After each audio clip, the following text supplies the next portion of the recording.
साथियों नमस्कार।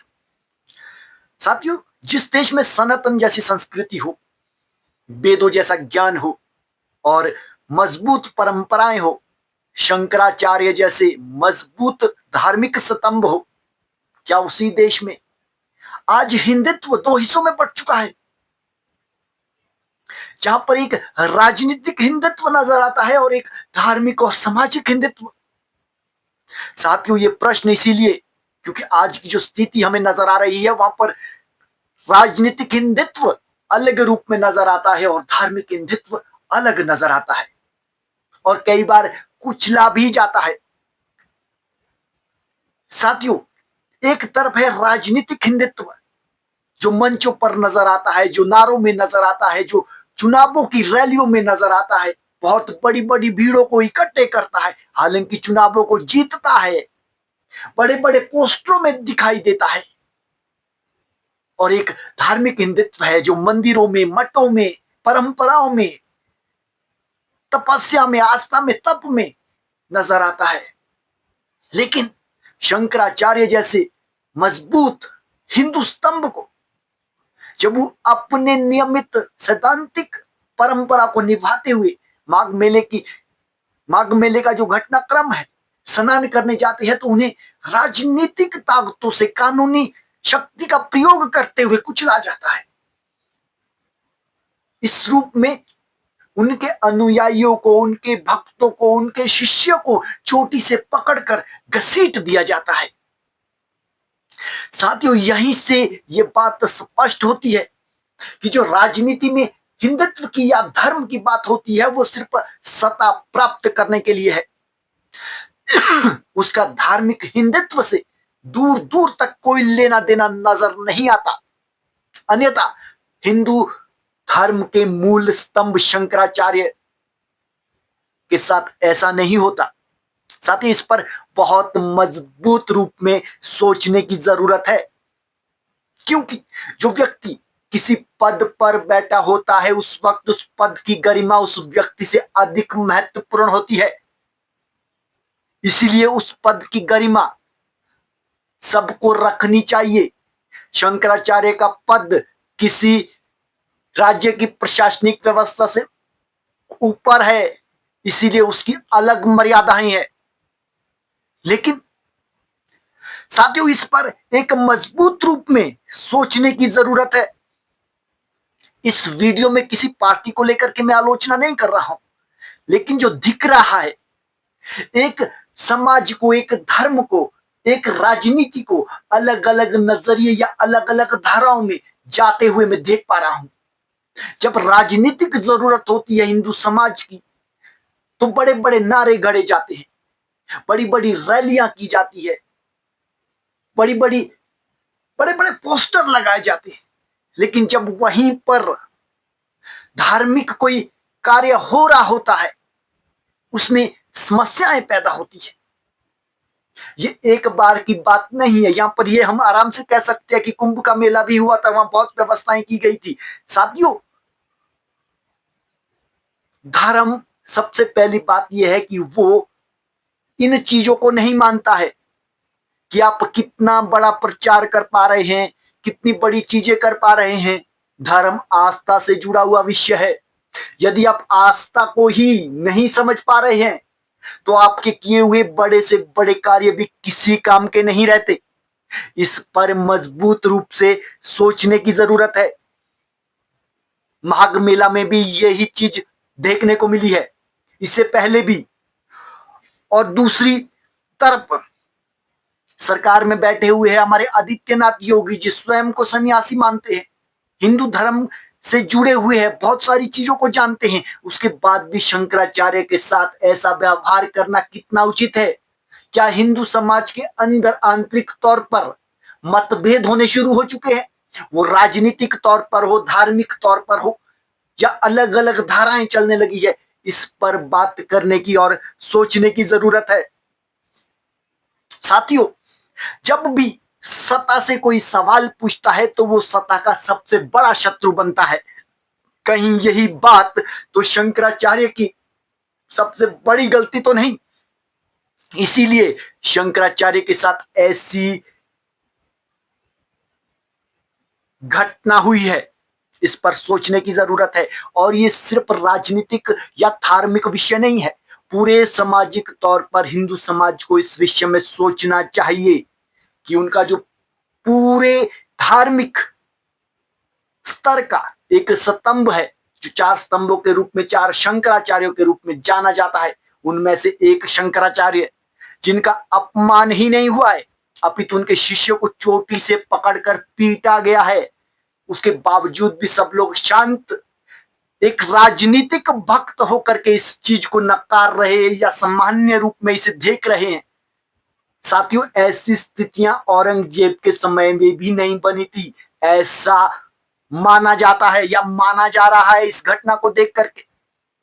हालांकि धर्म के खिलाफ बहुत सी चीजें, बहुत से षड्यंत्र हुए हैं, इसको नकारा नहीं जा सकता, लेकिन बात यहां पर यह है, जो सत्ता में बैठे हुए हैं वो धर्म को अधिक महत्व देते हैं, हिंदुत्व को रीढ़ मानते हैं।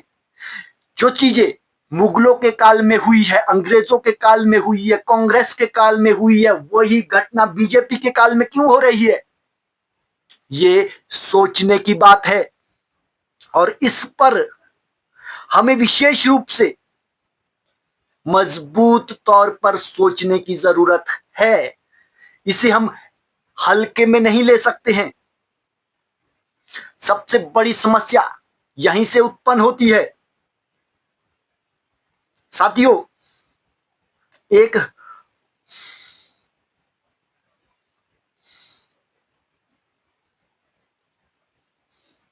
दूसरी तरफ अगर आप देखने की कोशिश करेंगे, समझने की कोशिश करेंगे, जो ये SC/ST एक्ट लाया गया है, OBC एक्ट लाया गया है, ये उसी पार्टी ने लाया है जो हिंदू समाज की बात करती है।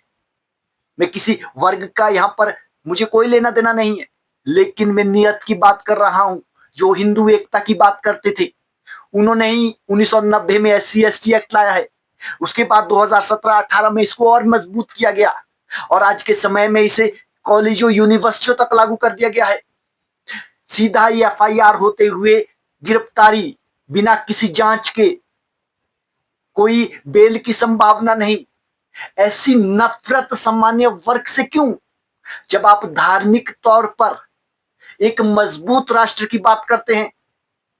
यहीं से सवाल पैदा होता है, क्या राजनीतिक इच्छा शक्ति या राजनीतिक सत्ता प्राप्त करने के लिए व्यक्ति किसी भी हद तक जा सकता है?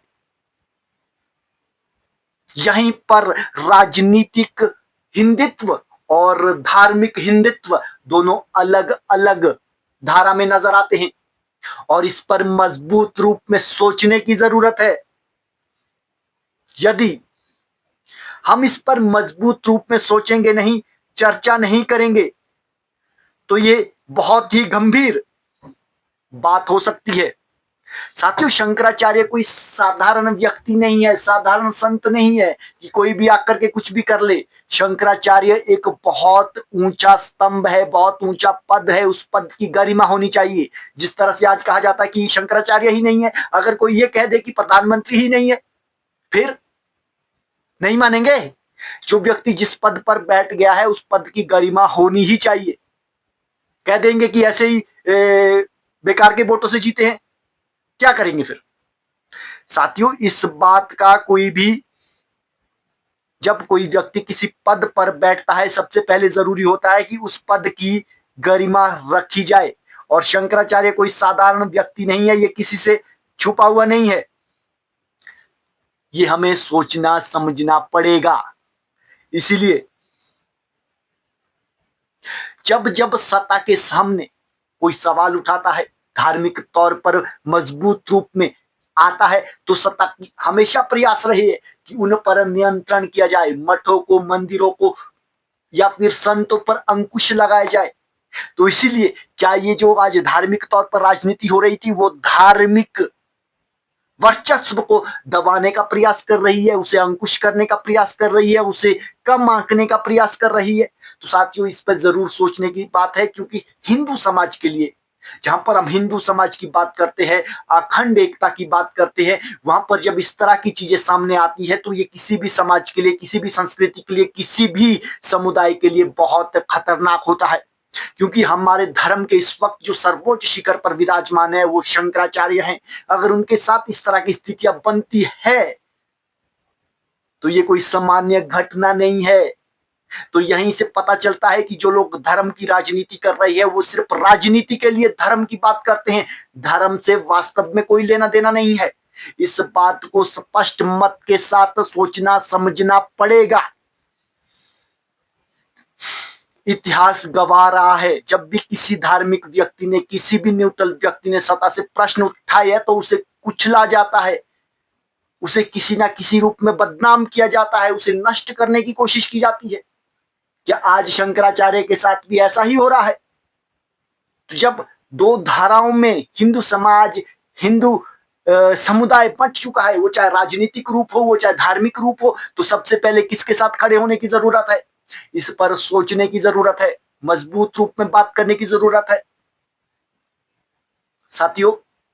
इसीलिए जब कोई व्यक्ति शंकराचार्यों का तो काम ही है कि वो गलत को गलत और सही को सही करे, तभी तो शंकराचार्य है।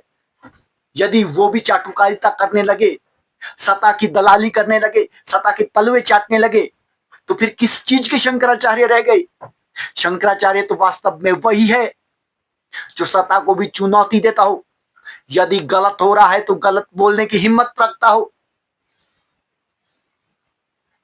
वो ही वास्तव में एक योग्य संत, एक योग्य आचार्य हो सकता है। इसीलिए ये कहना कि कौन क्या है कौन क्या नहीं है, ये बहुत गलत धारणा है।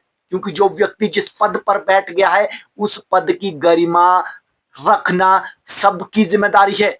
वो चाहे कानूनी तौर पर हो, वो चाहे राजनीतिक तौर पर हो, वो चाहे प्रशासनिक तौर पर हो, किसी भी तौर पर हो, लेकिन इसे समझना बहुत जरूरी है।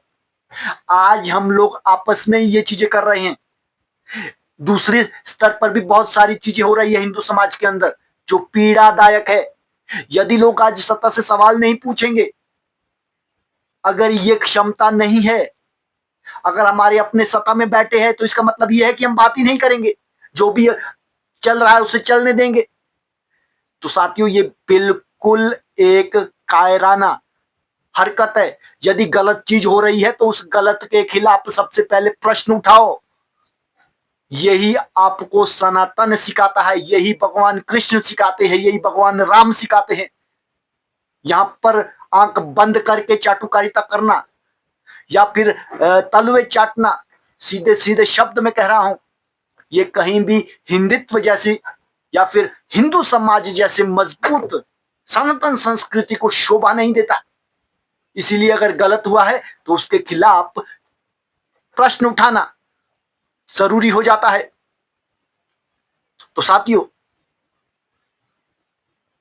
इस पर विचार करने का समय है। क्या वाकई हिंदुत्व, हिंदू समाज के अंदर आज जो बहुत सारी समस्याएं पैदा हो गई है वो अलग अलग धाराओं में जा रही है? इस बात को आप सोच सकते हैं, है ना? एक राजनीतिक हिंदुत्व हो गया है, एक धार्मिक हिंदुत्व हो गया है, एक सामाजिक हिंदुत्व हो गया है, एक आर्थिक हिंदुत्व हो गया है। जैसा जिसका हित है वैसा हिंदुत्व हो गया है।